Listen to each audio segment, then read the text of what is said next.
Olá, começa agora o nosso Saúde aqui na programação da TVA. O tema de hoje é sobre um dos momentos mais importantes e especiais na vida de uma mulher, o nascimento do seu bebê. Um momento também cheio de dúvidas, a começar pelo parto. Que tipo escolher? Cesárea? Natural? Normal? Bom, vamos saber a partir de agora quais são os principais tipos de partos e o que levar em consideração na hora da escolha. Saiba também o que é o parto humanizado, que vem ganhando cada vez mais espaço nos hospitais. Tudo isso e muito mais a partir de agora.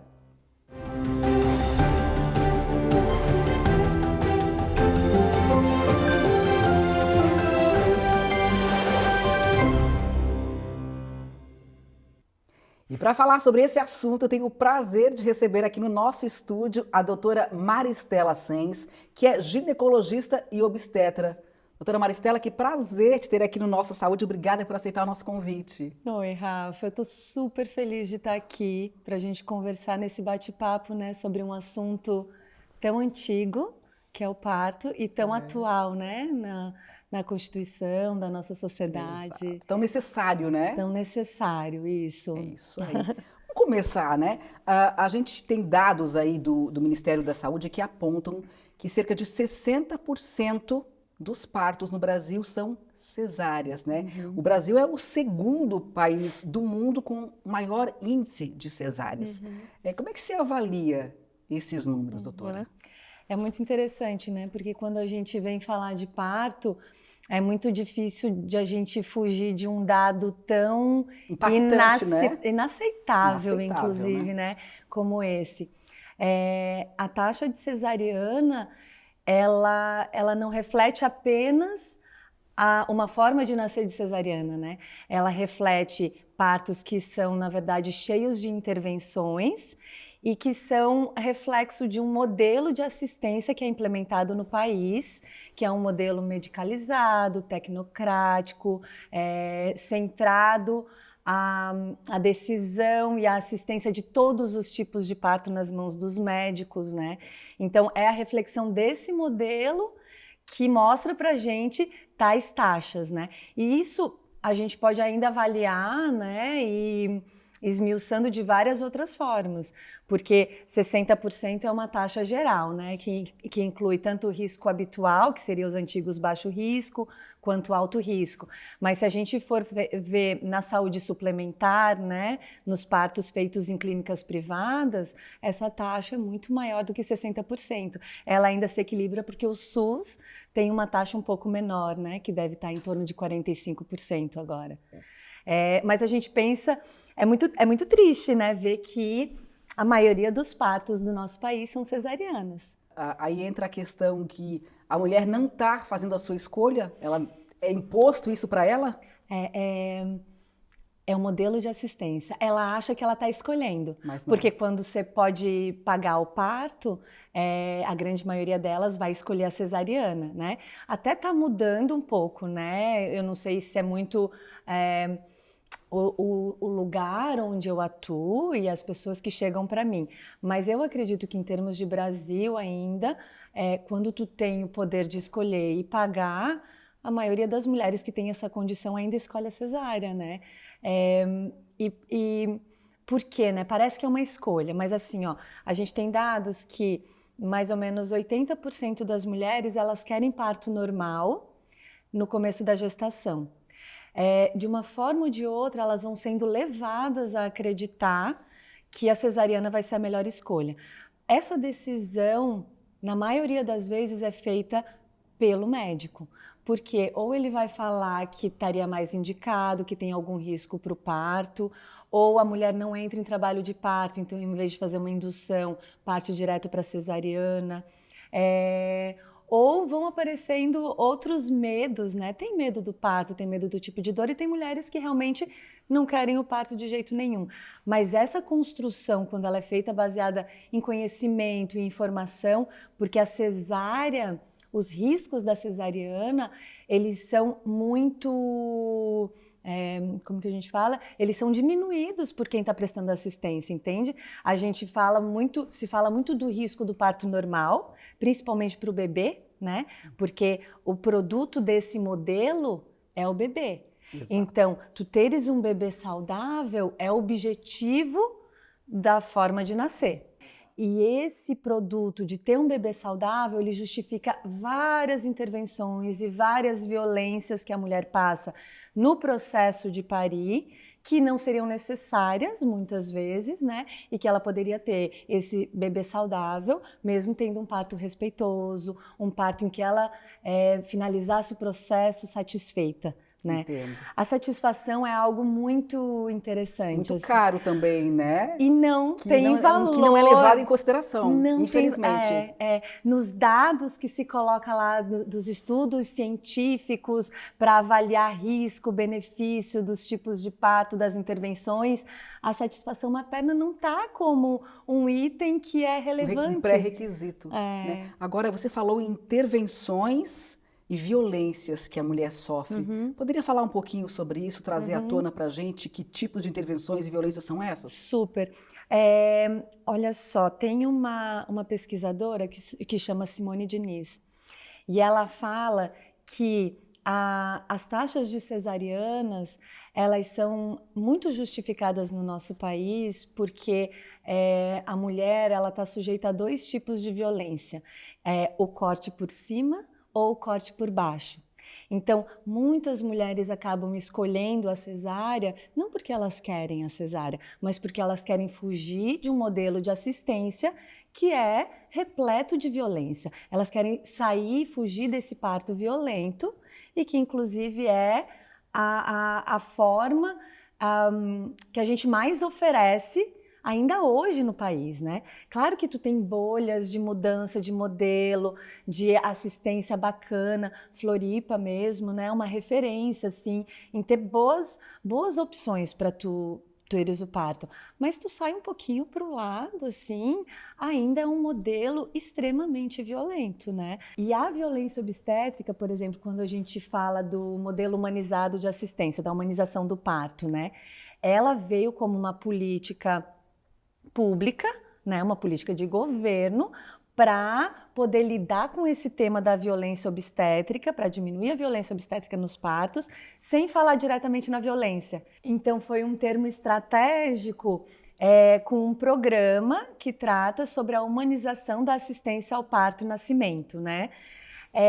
E o que é esse modelo do parto humanizado, né? Eu falei lá de um modelo medicalizado, que é o modelo que a gente tem como base, praticamente, isso, né? que é o que acontece no nosso país, em 90%, né, dos casos, assim. E o modelo, então, o modelo medicalizado, ele vai estar centrado na figura do médico, é o médico que decide sobre o corpo dessa mulher, né? Ele é intra-hospitalar. Ele cheio, ele usa várias intervenções para atender a protocolos e atender a uma expectativa de como aquele evento deve acontecer, né? Bom, entre outras coisas. Quando a gente fala do modelo humanizado, a gente coloca outros atores nesse processo, né? Outras categorias profissionais vão estar atuando na assistência. Então, por exemplo, enfermeira obstétrica, obstetrizes, as parteiras tradicionais ainda ficam de fora, mas em alguns modelos elas começam a ser incluídas, né?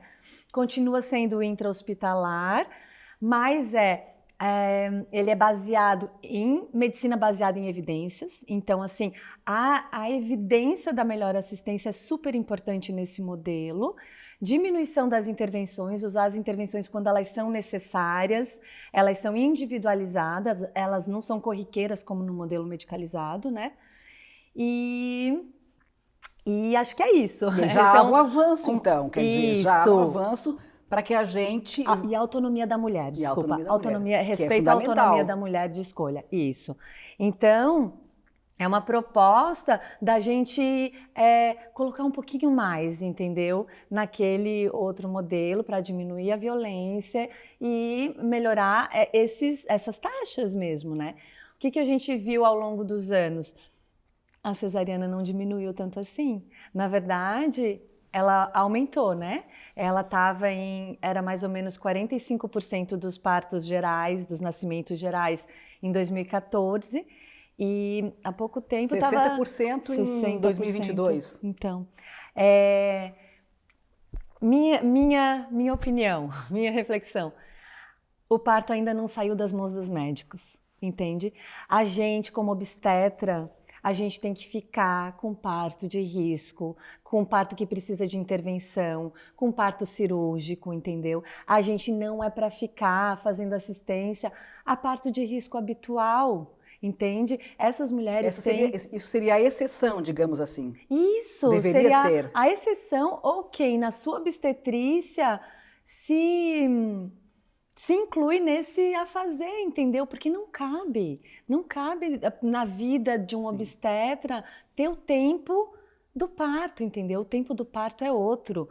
E o tempo, ele não pode ser um fator que defina se aquele parto vai ser normal ou não, entendeu? Porque não tem tempo nesse lugar.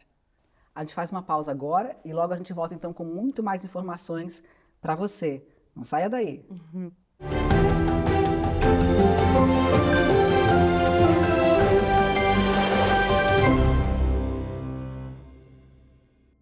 Estamos de volta com a Nossa Saúde. A gente segue a nossa entrevista hoje conversando com a doutora Maristela Sen sobre tipos de partos.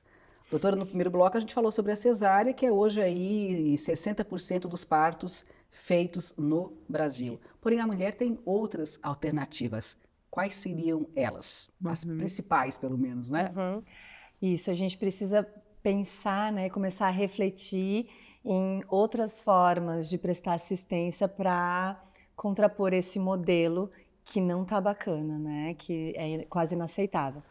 Então, a gente fala muito do parto humanizado, né? Eu costumo falar que o parto humanizado, ele é uma assistência individualizada, que vai respeitar as escolhas, as crenças, a cultura, o que aquela família, aquela mulher está disposta realmente a viver ou não, né? Às vezes, a opção da cesariana para aquela mulher é a opção humanizada que ela tem. Entende? Às vezes ela traz coisas que ela não está disponível para passar por um parto de fato. Mas essas escolhas elas têm que ser baseadas numa vinculação que te traz, que oferece conhecimento, que oferece informação, que faz com que ela construa no pré-natal essa opção genuína, entende? Essa escolha dela, Isso. baseada, como você falou, nas crenças dela, no viver dela, no que ela acredita quer ou não passar. Isso. E que não tenha a influência da conveniência de quem está prestando assistência nessa escolha. O pré-natal, ele é um momento fundamental na construção de informação e das escolhas, né?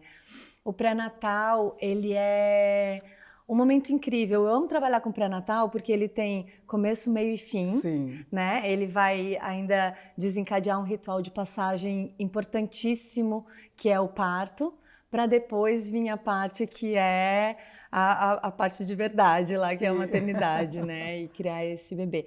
Mas o pré-natal é de uma potência gigante de construção, inclusive de outras transformações internas. A família está muito disponível, né, para se transformar no seu melhor. Sim, para receber aquele ser, né? Isso, para estar o mais preparada possível. E o bebê também quer isso, né? E a natureza também quer Sim. isso, né? Eu costumo falar que a parte física do parto, ela é a mais simples. Entendeu? A parte física, tu ir lá e tu saber o protocolo, tu corrigir alguma coisa que precisa ali, né? Tu bota uma ocitocina, ou tu faz uma cesariana, ou tu Mas o que tá por trás lida com uma hemorragia. É que é o mais difícil, né? Isso é muito simples. E tu corrigir a natureza para que o teu desfecho aconteça é uma coisa, é o que a gente faz no hospital, né? Agora, quando tu vais criar recursos dentro daquela estrutura que está vivenciando aquele processo para poder criar os seus próprios recursos para o seu parto acontecer, entende? Isso é grandioso demais e essa é a parte mais difícil de lidar, que é o emocional. Muitas vezes é toda a estrutura social, cultural e a espiritualidade, né?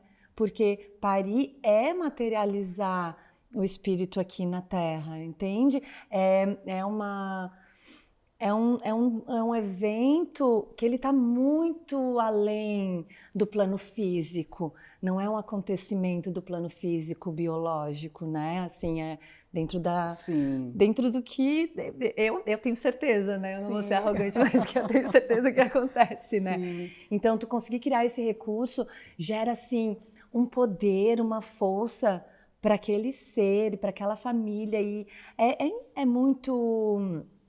Eu brinco que é imperdível, entende? E não que precise ser parto e precise acabar em parto, mas assim, a gente se disponibilizar para viver essa experiência é algo imperdível. Mas o que precisa para isso acontecer e virar prática, né, doutora? Porque eu acho que primeiro passa pela mulher ter essa informação de todas essas escolhas e de tudo que está além do físico na maternidade, né? E também do profissional poder oferecer e estar disposto a passar por esse processo dessa forma. Isso. Também tem um recorte de muito privilégio de poder vivenciar tanto a gestação quanto o parto, quanto a maternidade dessa forma, né? Às vezes é bastante difícil de lidar com isso, porque a gente gostaria que também isso tivesse acessível para todas as mulheres, né, no sistema público, e que a nossa sociedade conseguisse valorizar a importância da maternidade, né, a importância desse ser estar ali, e tudo que a gente está fazendo. Às vezes se fala para uma mãe, não, mas tu não está trabalhando, tu não está fazendo nada? Não estou fazendo nada, né? Então, é um lugar de privilégio, e eu reconheço, né, que eu atendo um público que tem direito, né, a ter essas propostas sendo colocadas para eles, né? Mas é realmente toda uma mudança de modelo, de cultura e de sociedade, assim. Não é simples, né? Não é simples fazer mais isso. Dentro dessa cultura já instalada, né? Isso. É difícil, às vezes, vencer esse modelo. Isso. Mas há que se começar por algum lugar, e a gente vê aí movimentos já acontecendo, né, doutora? Isso. E depois vem a maternidade, né? Que é outro desafio, né? Outros desafios, né? Doutora, a gente faz uma pausa agora para mostrar um trabalho lindíssimo que é feito lá no Ama Nascer, que é um grupo aqui de Florianópolis, né? Mulheres parteiras que se juntam para ajudar, né, as mamães, as futuras mamães. E aí a gente foi conhecer, então, uma roda de gestantes e familiares. Vamos ver? A Luísa e o Jairet são pais de primeira viagem. Desde a descoberta da gravidez, os carinhos na barriga são frequentes e cheinhos de amor. O bebê é um menino, fruto de uma gestação planejada, amada e compartilhada pelo casal em todos os momentos. Nesta roda de gestantes em Florianópolis, eles se preparam para a jornada do parto. Tá podendo viver ao mesmo tempo a mesma coisa, eu acho que é uma experiência compartilhada muito única, né? Porque ou você tem pessoas que não tiveram ou que já tiveram, né? Então acho que quem tá aqui é quem compartilha o mesmo momento, né? Apesar de ter gente que tá no primeiro, no segundo filho, eu acho que ainda é bem único de poder estar vivendo pessoas que estão compartilhando a mesma coisa. Eu gosto de ver todos os pais aqui participando. Né, a maioria, eu não perderia. Eu sempre falei para ela desde o começo que eu queria participar e estar aqui. Inclusive, ele fica até bravo se eu tento marcar uma consulta e ele não pode. Consulta médica ou qualquer coisa, se ela não fala para mim, né, eu digo para mim. A enfermeira Ana Paula Costa de Andrade explica que a roda de gestantes oferece um mergulho nas profundezas do nascimento. São 8 encontros de muito conhecimento, descobertas e trocas entre as profissionais que promovem a roda e as famílias gestantes. Sim, a maioria das gestantes, elas vêm grávidas do primeiro bebê, mas nós temos gestantes também que estão gestando pela segunda, terceira vez. E é incrível como elas chegam e como elas saem. Que elas chegam muitas vezes com uma ideia de como acontece o parto, de como acontece a experiência de receber o bebê, e elas saem completamente diferentes. A gente sempre observa o quanto elas saem mais preparadas e conscientes mesmo do que vai acontecer, de como que o trabalho de parto como o trabalho de parto vai começar, do que vai acontecer com o corpo dela e da autonomia e do protagonismo que ela pode ter, tendo bastante conhecimento e preparação para isso. Mamães que já pariram também são bem-vindas na roda. A Stephanie, por exemplo, está na sua 3ª gestação. O último parto foi há 10 anos e ela conta que o tempo despertou um desejo diferente desta vez: ter o poder de decisão. De se sentir como parte ativa mesmo, de poder ter as nossas escolhas, entender o que tá certo, o que não tá certo pra gente, né? E ter essa abertura para escolher o que a gente quer no momento. Por exemplo, no meu segundo parto, eu queria não estava satisfeita com uma certa posição em que eu estava ali, e no momento eu não consegui fazer essa troca por conta da assistência ali que eu estava tendo, sabe? Então eu não queria, por exemplo, ter o parto ali deitada, mas a enfermeira falou, não, é assim, só pode ser assim. Na época eu não tive voz, né? Então hoje eu acho que esse tipo de roda, esse tipo de informação, ele traz mais poder mesmo de decisão nesses momentos, E vai pra gente entender que a gente pode ter essa escolha, né?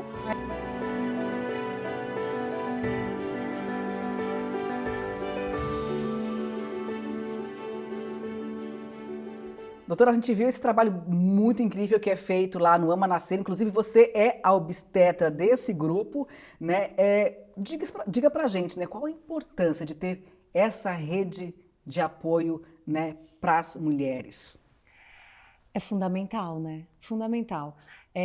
Eu acho que sem apoio e sem informação de qualidade e pessoas que vão estar te acompanhando, que te deem segurança nesse processo, porque o tempo inteiro a gente vai estar se questionando, é tudo muito importante de ser vivido, né? É a obra-prima que a gente... Exatamente. A coisa mais importante da nossa vida até então, ou de novo, né? É esse período, essa fase que a gente está vivendo. Então é importantíssimo tu sentir que tu tá segura, acolhida, amparada nas tuas escolhas e que tu não é maluca, insensata de estar percorrendo aquele caminho, né? Então, eu queria falar um pouquinho sobre, na prática, né, quais as opções que as mulheres teriam quando engravidam, né? Tanto, por exemplo, pré-natal, a gente pode ter vários modelos de pré-natal, tanto no SUS, as UBSs, os postos de saúde fazem um pré-natal super bem feito também, vão fazer essa assistência, ou você pode ter o teu próprio obstetra, tu pode fazer pré-natal com enfermeira obstétrica, né? Mas é super importante que se busque informação e conhecimento. Então, se tiver disponibilidade de estar frequentando algum grupo de gestante ou de famílias, né, para esse período, ler livros, assistir filmes é super importante. A gente está um pouquinho mais integrado com o que a gente está passando para não passar por coisas que a gente não gostaria ou não precisaria passar. E a informação nisso ela é fundamental, uma informação de qualidade, né? Para poder fazer suas escolhas embasadas. Isso. E isso é muito legal dessa roda que a gente propõe, né? Porque a gente lida com aspectos muito práticos e muito do que está acontecendo, só que a partir de uma perspectiva de saúde e de que está tudo bem, né? Como que está tudo bem sentir isso, que o que decifrando essas coisas para além de colocar sempre essa impressão de que não está tudo bem, de que tem algum problema ali, né? E aí, para parir, né, para ter o parto, tanto a mulher pode ter um parto no sistema público de saúde, né? A gente tem algumas opções aqui na cidade. E a gente tem que lembrar que existe uma lei que é a lei das doulas. Então, quando ela está no sistema público ou privado, ela tem direito a levar a doula, que é essa acompanhante que que entende de parto, mas que ela está fazendo o cuidado para aquela mulher, o cuidado emocional, né? Ela não está fazendo assistência ao parto. É um apoio. Um apoio super importante quando ela vai para um parto no público, que na verdade ela não vai conhecer a equipe que está prestando assistência a ela, né? Ou ela pode ter a própria equipe. A gente, quando trabalhar com parto é bem desafiador, né? Então a gente tem um modelo, um formato que é com equipe. Então eu sempre vou atender, por exemplo, com uma enfermeira obstétrica, ou com uma parteira, ou com uma doula, para poder compor e estar oferecendo tudo aquilo que a mulher pode precisar, porque a gente não sabe o que vai ser necessário, né? Pode ser que seja super fluido e super rápido, ou pode ser que leve lá 2, 3 dias e a gente vai estar lá percorrendo toda a jornada juntos, né? Então a equipe é fundamental também para o apoio no pós-parto, né? Porque depois de tudo isso ainda vem a amamentação, puerpério, não para por aí. Reconstrução de tudo isso, assim, né? Doutora, você trouxe ali as opções de pré-natal e as opções, né, ao parir. Que seria as opções no sistema público, o levar uma doula. Teria mais alguma alternativa para a gente trazer aqui? Sim, a gente nem falou sobre local de parto, né? Porque existem várias possibilidades de local de parto com uma segurança bem equivalente nas gestações de risco habitual e com uma rede bem formada, né? Por exemplo, o parto domiciliar, né? A gente tem essa opção em Florianópolis, que é realizado por enfermeiras obstétricas e parteiras, especificamente aqui no estado de Santa Catarina, médico ainda está proibido, né? Desde 2019 atender parto domiciliar. A gente tem a opção dos centros de parto normal, que são casas de parto, né? Tem várias que são vinculadas às maternidades, a maioria dos centros de parto normal são vinculadas à maternidade, mas a gente tem centros de parto normal como uma política de governo mesmo, né? Que são extra-hospitalares e que infelizmente a gente também não tem aqui na cidade, por conta de dificuldades e embates com sociedades e categorias profissionais, assim. Mas o local de parto com quem parir seria uma opção da mulher, né? Principalmente, assim, nas gestações de risco habitual, o que a gente vê é que parto atendido por enfermeiro obstétrico, parteira, obstetriz, fora do hospital, tem menos intervenções e maior satisfação em relação ao processo, né? Maior satisfação materna em relação ao processo, que são duas formas de avaliar que eu considero super importantes, né? Tanto a satisfação quanto a não intervenção. Lembrando que no país, né, a gente, nesse modelo que a gente tem 5% de taxa de parto natural, que seria um parto sem intervenção. Ou seja, você tem 5% de chance de ter um parto natural no modelo que a gente oferece. Por exemplo, o Ama Nascer, ele tem uma taxa de cesariana de 10%. Que estaria melhor do que a recomendada pelo Ministério, pela Organização Mundial da Saúde. Sim. Muito bem. Doutora, infelizmente o nosso tempo vai encerrando e eu gostaria que você deixasse uma mensagem final aí, fizesse suas considerações para os nossos telespectadores. Eu estou muito feliz, né, de estar aqui abordando esse tema. A gente teria muito mais... Nossa, daria para gravar vários programas. Muito mais coisa para falar, né? Mas, assim, é toda uma vivência que a gente precisa começar a reconhecer, que envolve várias outras dimensões para além do físico, né? Que o parto, ele é um evento social, cultural, familiar, biológico, emocional, espiritual.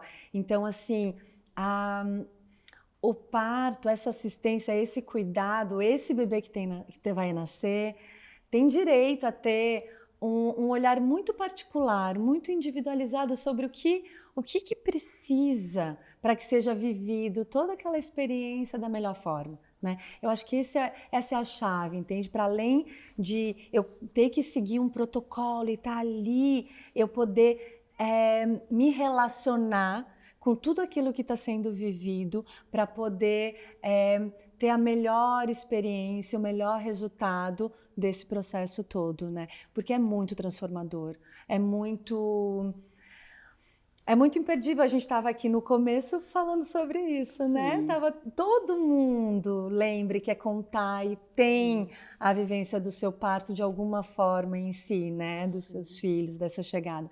Então, não é algo corriqueiro, é algo muito importante que a gente tem que lidar com o maior respeito possível. Muito bem. E se você pudesse deixar rapidamente uma mensagem para as mulheres que vão ser mamães ou que pensam um dia em ser mamães? Eu gosto muito de dizer para que elas desfrutem desse processo, que elas, na medida do possível, porque eu sei que nem todo mundo tem o privilégio de poder super se dedicar, mas o máximo possível que sinta, porque é muito da pele para dentro, embora seja muito expandido, é muito da pele para dentro e é uma oportunidade incrível da gente transformar várias coisas que estavam ali precisando ser transformadas, sabe? E de uma forma muito cheia de magia, encanto e proteção, porque está o universo inteiro trabalhando para que aquilo aconteça da melhor forma possível. A gente tem que criar mais confiança, a gente tem que fazer a nossa parte, Sim. mas também a gente faz a nossa parte, mas a gente entrega e confia no resultado, sabe? Então é isso, façam a sua parte, entreguem e confiem no resultado, mas busquem, né? Busquem chegar na melhor forma de serem apoiadas também nesse processo. Muito bem. Doutora, muito obrigada pela entrevista. Como a gente falou aqui, né, precisaríamos de vários programas para tanta informação, mas a gente volta no próximo. Tá ótimo. Bom? Muito obrigada Rafa, por trazer adorei. tanta informação importante. Foi uma delícia estar aqui, viu? Muito Um obrigada. bate-papo bem bom. Muito obrigada. Volte sempre. Tá? Obrigada, querida. E assim a gente vai encerrando nossa saúde de hoje. A você, obrigada pela audiência. Nos vemos no próximo programa com muito mais informações. Tchau, tchau.